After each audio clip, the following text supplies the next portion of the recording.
WVTM 13 News. Good morning, I'm Eunice Elliott. Impeachment hearings underway regarding Governor Bentley in Montgomery. A live look right now as state lawmakers are meeting in Montgomery to start those proceedings.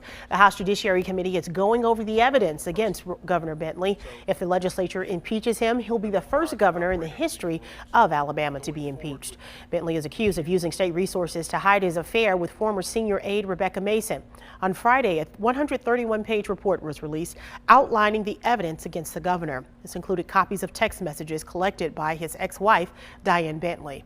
Today, special counsel to the committee will make his presentation. Tuesday, the attorneys for the governor will make a case to the committee. Wednesday, the special counsel will have a chance to respond, and by the end of the week, the committee is expected to vote. The Judiciary Committee's vote is whether or not to recommend impeachment. The entire House of Representatives will vote from there. The state Senate will then take up the impeachment proceedings. Meanwhile, questions looming about the future of Alabama as these impeachment proceedings have began. Many are wondering who will become governor if Governor Bentley resigns or is impeached. Right now, Lieutenant Governor Kay Ivey would take control of the state as governor. Ivey has said she's prepared to take the top spot if the governor leaves office. Ivey, who has a long career in Alabama politics, says she's already has a transition plan in place. She served 2 terms as state treasurer before becoming lieutenant governor in 2011.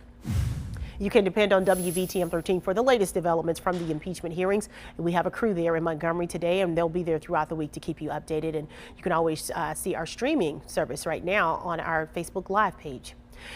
Just head over to your app store and download WVTM 13 News. That's free. It's available for Apple and Android devices for all of the latest.